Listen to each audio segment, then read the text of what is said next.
নমস্কার, আমি অনুব্রতা।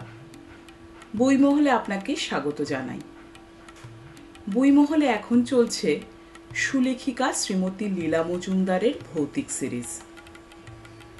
এ কিন্তু কোনো হরর গল্প নয়। লীলা মজুমদার সৃষ্ট ভূত আমাদের কাছেই থাকে, পাশেই থাকে। ওরা ভয় দেখায় না, তাই ওরা প্রিয়। 12 থেকে 92 সকলের কাছে। আজকের গল্পের নাম ওহি দিদির বন্ধুরা। আমার গল্প পাঠ আপনার ভালো লাগলে অবশ্যই গল্পটি লাইক করবেন ও আপনার বন্ধু মহলে গল্পটি শেয়ার করবেন। আর আপনি যদি বই মহলে প্রথম এসে থাকেন অবশ্যই সাবস্ক্রাইব করবেন ও বেল আইকনটি ক্লিক করে দেবেন। আসুন এবার শুনি ওহি দিদির বন্ধুরা। ওহি দিদির স্বামী যখন পেনশন নেবার পর গড়িয়া ছাড়িয়ে কোনো এক অজপাড়া গাঁয়ে নতুন অখোলা এক হাতের কাজ শেখবার স্কুলের প্রায় মিনিমাগনার অধ্যক্ষ হয়ে সপরিবারে সেখানে চলে গেলেন, কেউ বলল পাগল, কেউ বলল স্টুপিড, আর বেশিরভাগ বলল ঠিক ওরই উপযুক্ত কাজ হয়েছে। পরিবার বলতে ওহি দিদি আর তার বুড়ি শাশুড়ি। অবশ্যই অজপাড়া গাঁ ঠিক নয়, এককালে ভারী বর্ধিষ্ণু শহর ছিল বোধ হয়। একটা মজা নদী গিয়ে গঙ্গায় পড়ত, মস্ত বন্দর ছিল, ব্যবসা বাণিজ্যের ঘাঁটি, বড় বড় বজরা এসে নোঙর ফেলত। মস্ত মস্ত ভাঙা ঘাট এখনো দেখা যায়। কিছুদিন আগে গ্রাম সংস্কারক দুর্দান্ত ছেলেরা কাদা তুলতে গিয়ে মরচে ধরা নোঙর আর অনেক মরা মানুষের কঙ্কাল তুলে কাজ ফেলে পালিয়েছিল। ওহি দিদির দেওর ধরণীবাবু বলেছিলেন, কাদার নিচে নিশ্চয়ই মেলা ডুবোজাহাজ আছে। সরকার যদি বুদ্ধি করে এখানে হাতের কাজ শেখার স্কুল না করে নদীর কাদা তোলার ব্যবসা খুলতো, তাহলে 3 ডবল লোক চাকরি পেত আর সোনাদানায় সব বেটার ট্যাঙ্ক ভর্তি হতো। ওহি দিদির স্বামী সুরেনবাবু কথাটা হেসে উড়িয়ে দিলেও ওহি দিদি একবার গিয়ে জায়গাটা ভালো করে দেখে হতাশ হলেন। মজা নদীতে বর্ষাকালেও হাঁটু জল হয় না, এখন পুজোর সময় পায়ের কবজি ডোবে না। তলাটা ইটের মতো শক্ত। বাড়ি ফিরতে দেরি হয়ে গেল। বুড়ি শাশুড়ি বেজায় খিটখিটে, তার উপর দুধের ফরমাইশ নিতে এসে গয়লা ফিরে গেছিল। মাছের জন্য হাটে লোক পাঠানো হয়নি, তোলা উনুন নিবে টিবে একাকার। গুছিয়ে বসতেই দিন 4 গেল। এই অঞ্চলটাতে বহু পুরনো পোড়ো বাড়ির ধ্বংসাবশেষ কয়েকটার দুটো একটা মহল মেরামত করে মালিকরা বাসযোগ্য করে রেখেছে। কয়েকটা পড়ে গিয়ে ইটের স্তূপ হয়ে আছে, যত রাজ্যে সাপ খোপের বাস। আর কতকগুলো যে কোন সময় ধসে পড়বে সেদিক দিয়ে বাসিন্দাদের অদ্ভুত রকম নিশ্চিন্ত বলতে হবে। চারিদিকে মস্ত মস্ত আম কাঁঠালের বাগান, যত্নের অভাবে নাকি ফল হয় না। মস্ত মস্ত পুকুর, তার পাঁক তোলা হয় না, মাছের চাইতে ব্যাঙ বেশি। একটা বেজায় পুরনো পাথরের তৈরি বিষ্ণু মন্দির, তাতে কোষ্টি পাথরের বিষ্ণুর পাশে লক্ষ্মী। পুজুরি নেই। কয়লাপাড়ার বাসিন্দারা দুবেলা ফুল, গঙ্গা জল, বাতাসা দিয়ে আসে। এদিকটায় নাকি সেকালে বড় লোক শেঠদের পাড়া ছিল। গুপ্তধন থাকা কিছুই বিচিত্র নয়। গয়লারা শেঠদের দুধ জোগাতো, ফরমাইশ খাটত। মোট কথা দিনের বেলা অত কিছু মনে না হলেও সন্ধেবেলায় জায়গাটা বেশ নির্জন হয়ে যেত। তার উপর চারদিক ঘুটঘুটে অন্ধকার। কালীঘাটের সরু রাস্তাটাতে প্রত্যেকটা বাড়ির প্রত্যেকটা কথা শোনা যেত। এত গায়ে গায়ে বাড়ি যে চোর ঢুকবার জায়গা ছিল না। দিনের লোকেদের হট্টগোল থামলেই রাতের লোকেদের হট্টগোল শুরু হতো। মাত্র 2 ঘন্টার জন্য, রাত 2 থেকে 4টে একটু নিঝুম হতো। এখানে সন্ধে না নামতেই মাঝরাত। সুরেনবাবু কিছু দেখে শুনে বাড়ি নেননি, যা দিয়েছে অমনি এসে উঠেছেন। কাছে পিঠে অন্য কেউ নেই, যত রাজ্যের পোড়ো বাড়ি আর মান্ধাতার আমলের আমবাগান। এ বাড়িটারও 9 ভাগ ভেঙে এই একটা ভাগে টিকে আছে, তবে এটাকে ভালো করে মেরামত করা হয়েছে। সেকালে হয়তো এটা কোনো বড় লোকের অন্দরমহলের খানিকটা ছিল। দক্ষিণ দিকে পাশাপাশি 3খানা শ্বেত পাথর দিয়ে বাঁধানো ঘর, পাশে কলঘর, আর পূর্ব দিকে এই রান্নাঘর। এর মধ্যেই ভাড়ার ঘর। আলাদা ভাড়ারের কি দরকার, সব খুলে ফেলে রেখে দিলেও কেউ নেবে না। কালীঘাটে জানালার শিকের উপর জাল দিতে হয়েছিল, নইলে আঁকশি ঢুকিয়ে পুরনো গামছা পর্যন্ত নিয়ে যেত। আর এখানে ভুলে সারা রাত পেতলের ঘড়া বাইরে ফেলে রাখলেন। সকালে উঠে দেখলেন ঘড়া তো খোয়া যায়নি, বড় কিছু লাভ হয়েছে। পুরনো গন্ধরাজ লেবু গাছের রসটুসটুসে লেবুগুলো কেমন করে খসে পড়ে আছে ঘড়ার ভিতরে। রান্নাঘরের সামনে চওড়া রক, তারপর শান বাঁধানো উঠোন, উঠোনের ধারে কুয়ো, লেবু গাছ, সজনে গাছ, বেল গাছ, আর রান্নাঘরের মুখোমুখি ভাঙাচোরা গোয়াল ঘর। সেখানে শেষ গরু হয়তো থেকে গেছে 50-60 বছর আগে। গয়লানি সকালে 250, আর এবেলা 800 ঘন লালচে সুগন্ধি দুধ দিয়ে গেছে। খিটখিটে শাশুড়ি আজকাল রান্নাঘরে আসেন না, একদিক থেকে সেটা কিন্তু মন্দ না।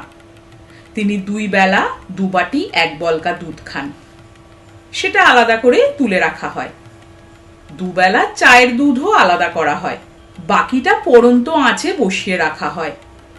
1/2 ইঞ্চি পুরু সর পড়ে, সোনালি রং, তাতে চাঁদের গায়ের মতো ফুটফুট দাগ। রাতে সেই সর তুলে মধ্যিখানে কাশির বাটা চিনি ছড়িয়ে ভাঁজ করে রাখেন ওহি দিদি। শাশুড়ি 1 চিলতে খান, সুরেনবাবু অর্ধেকটা মতো খান। কেউ এলে একটু খায়, কিছু বাকি থাকলে ওহি দিদি চাখেন। রান্নাঘরের দরজায় শিকলি তোলা থাকে। জানলায় বেড়ালের ভয়ে স্কুলের কর্তৃপক্ষই নতুন জাল লাগিয়ে দিয়েছেন। সরটি রোজ সুগন্ধি গোল টইটুম্বুর হয়ে থাকে। দুপুরের একটু মাছ তোলা থাকে। রাতে জনতা স্টোভে একটু ছক্কা করেন ওহি দিদি। দুজনার জন্য খানকতক হাত রুটি করেন, কি অল্প তেলে পরোটা ভাজেন, ঘন্টা খানেকও লাগে না। বিকেলে স্কুলের কারখানার ফোরম্যান বাবু স্ত্রী এসে বললেন, ওমা, ভয় করে না দিদি? গোয়াল ঘরের পিছনের দেয়ালে তো এতখানি ফাঁক, একটা দুটো ছোট কি রোগাপনা মানুষ দিব্যি গলে আসতে পারে। আর আপনি কি না রাজ্যের বাসনপত্র ছড়িয়ে রেখে দরজায় শুধু ছিকলি তুলে ও ঘরে গিয়ে রেডিও শোনেন? বলিহারি আপনাকে। কর্তাগিন্নি তাই নিয়ে হাসাহাসি করেছিলেন। কিন্তু রাতে হ্যারিকেন জেলে রান্নাঘরে গিয়ে ওহি দিদি দেখলেন শরীর এক পাশ থেকে খানিকটাকে ছিঁড়ে নিয়েছে, মেঝেতে টপ টপ করে দুধ ফেলেছে, নতুন রং করা দেয়ালে ছোট ছোট আঙুল মুছেছে। ওহি দিদি কাউকে কিছু না বলে ওই দিক থেকে একটুখানি সর কেটে ফেলে দিয়ে বাকিটাতে চিনি ছড়ালেন। পাথরের বাটিতে 3 জনের জন্য চিনি পাতা দই বসিয়ে বাটিটা ডেচকিতে রেখে ঢাকা দিয়ে শিল চাপা দিলেন। চায়ের দুধ খাবার ঘরে টুলিতে রাখলেন। মনটা খারাপ হয়ে গেল। সকালে গিয়ে গোয়াল ঘরটা দেখলেন। বাড়ি সারানোর জিনিস ছাড়া কিছু ছিল না, তবে পাশের পাঁচিলে সত্যি খানিকটা ফাঁক। সুরেনবাবু সেদিনই সেটা সারাবার ব্যবস্থা করলেন। সকালে জেলে বউ 75 পয়সায় 1 রাশি ছোট ছোট তেল টসটসে খয়রা মাছ দিয়ে গেল। ওহি দিদি সবটি তেলে ভেজে অর্ধেকটা দিয়ে দুপুরে চচ্চড়ি করলেন, বাকিটা রান্নাঘরের ছাদ থেকে ঝোলা শিকের উপরে তুলে রাখলেন। সন্ধ্যাবেলায় দেখলেন ঝাঁপি কাক, নিচে মেঝের উপর 2টি মাছ পড়ে আছে। শিকে তোলা মাছ বেশ কম, ওহি দিদি একেবারে তাজ্জব বনে গেলেন। সঙ্গে সঙ্গে গোয়াল ঘরের দিকে চোখ গেল। গোয়াল ঘরের উঠোনের দিকে দেয়াল ছিল না, খালি ওহি দিদির কোমর অবধি উঁচু শক্ত একটা বাঁশের বেড়া। হঠাৎ মনে হলো অন্ধকারের মধ্যে সারি সারি গোটা দশেক ছোট ছোট মাথা যেন বাঁশের বেড়ার উপর দিয়ে দেখা যাচ্ছে, আর অনেকগুলো রোগা রোগা কালো কালো হাত ওকে ঠেলে সরিয়ে নিজের জন্য জায়গা করে নেবার চেষ্টা করছে। ওহি দিদির বুক ঢিপ ঢিপ করতে লাগলো। আছে তাহলে ছেলেপুলে এই নির্বান্ধব পুরীতেও। কালীঘাটের বাড়িতে ছেলেপুলে ছিল না, বাড়িটা ছিল শ্মশান। ওহি দিদির ছেলে মেয়েরা বড় হয়ে এখানে ওখানে ছড়িয়ে পড়েছিল। শাশুড়ি কোনো ছোট ছেলের গলার আওয়াজ পেলে ঝাঁটা নিয়ে তেড়ে যেতেন। কেউ আসতো না ওদের বাড়িতে, কেউ গল্প শুনতে চাইতো না, খাবার চুরি করে খেত না। বাড়ি নাকি শ্মশান? ওহি দিদি গলা তুলে ডাক দিলেন, কে রে আমার সর খায়, মাছ খায়?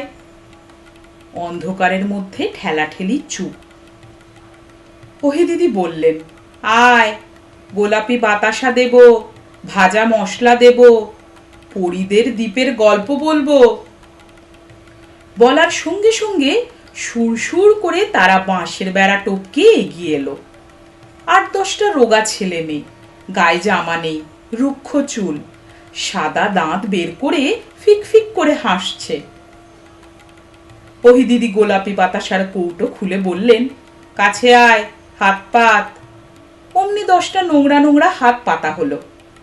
ওহি দিদি একটা করে বড় বাতাসা, একটু করে ভাজা মশলা দিয়ে সামনেরটাকে জিজ্ঞাসা করলেন, তোর নাম কি রে? ছেলেটা একটু খোনা, বলল, বগেশ। এরা বুঝি তোর দল? দেখ, ওসব খাবার দাবারে হাত দিস নে, কেউ ছুলে বুড়ি ঠাকুমার খাবার নষ্ট হয়। আমি রোজ তোদের খাবার দেব। বগেশ বলল, কি দেবে? কেন, মুড়ি লেবেন চুস দেব, পান দেব, কুচো নিমকি দেব, নোনতা বিস্কুট দেব, আলু নারকেল ঘুগনি দেব, কুচো চিংড়ি ভাজা দেব, কিন্তু নিজেরা কিচ্ছুটি নিবি না, কেমন? বগেশ মাথা দুলিয়ে সায় দিল। ওহি দিদি জনতা স্টোভ রকে এনে আটার নিচি কাটতে কাটতে বললেন, এখন খাওয়া হলো তোদের, ওইখানে বসে পড়, আমি তোদের পরীদের দ্বীপের গল্প বলি। ওরা যে যেখানে ছিল শান বাঁধানো উঠোনের উপর বসে পড়ল। ওহি দিদি বললেন, অনেক অনেক দিন আগে রমেশ বলে একটা দুষ্টু ছেলে ছিল। তার মা ছিল না, সৎ মা ছিল। বগেশ বলল, রমেশ না, বগেশ। ওহি দিদি বললেন, বেশ, তাই হবে, রমেশ না বগেশ। সৎমা বগেশকে খেতে দিত না, পড়তে দিত না, সকাল থেকে রাত পর্যন্ত খাটাতো। শোবার জন্য খাট দিত না, রাতে বগেশ ছাগলদের সঙ্গে শুতো। ওহি দিদি গল্প বলে চলেন, আর ক্রমে ওরা কাছে এগিয়ে আসতে থাকে। ক্রমে ওহি দিদির পরোটা ছক্কা রান্নাও শেষ হয়। আগে একটু জায়গা নিয়ে রেশারেশি কোঁতকাত শব্দ হচ্ছিল, শেষের দিকে সব চুপ। ওহি দিদি গল্প শেষ করলেন। তারপর রক্তাক্ত গায়ে ধুঁকতে ধুঁকতে, হাঁপড়ের মতো হাঁপাতে হাঁপাতে, কাঁদতে কাঁদতে বগেশ গিয়ে সমুদ্রের তীরে আছড়ে পড়ল। অমনি সেই শুঁটকো বুড়ির নৌকা এসে তীরে ঠেকলো। সঙ্গে সঙ্গে বুড়ির গা থেকে আলো বেরোতে লাগলো। শুঁটকো বুড়ি পড়ি হয়ে গেল, আর মা মা মা বলে বগেশ তার কোলে লাফিয়ে পড়ল। দুজনকে নিয়ে নৌকো পরীদের দ্বীপে চলে গেল। গল্প শুনতে শুনতে ছেলে মেয়েগুলো ওহি দিদির পায়ের কাছে গাদাগাদি হয়ে পড়েছিল। ওহি দিদি স্টোভ নিভিয়ে খাবার তুলে বললেন, আজকের মতো হলো মানি, বুড়ি ঠাকুমার খাবার সময় হলো, কাল আবার আসিস, ঝুড়ি ভাজা খেতে দেব, আর ঘুটে কুড়োনির রানী হওয়ার গল্প বলবো। এই বলে রান্নাঘরের দোরে শিকলি তুলে এদিক ফিরে দেখলেন ছেলে মেয়েগুলো নিমেষের মধ্যে ভেগেছে। আর খাবার চুরি হতো না সেদিন থেকে। আর ওহি দিদি একা পড়তেন না। সন্ধ্যাবেলায় ভয় ভাবনা একেবারে দূর হয়ে গেল। কোনো চোর বা ভূত বা দুষ্টু লোক ওই ছোড়াগুলোর চোখ এড়িয়ে আসতে পারবে না। বগেশ আমসি চুষতে চুষতে বলল, কোনো ব্যাটার ছেলেকে এদিকে এগোতে দেব না মা। ওহি দিদি গল্প শেষ করে বললেন, তোরা সব এত রোগা কেন রে, থাকিস কোথায়? বগেশ পুরনো আম কাঁঠাল বটের বনের দিকে দেখিয়ে বলতো, ওই হতাম ওদের আস্তানা। ওহি দিদি বলতেন, ওগুলো কথা বলে না কেন, সব বোবা নাকি? তাই শুনে সব খিলখিল করে হেসে উঠত। বগেশ বলতো, লজ্জা পায়, জিভ কাটাদের বড় লজ্জা মা।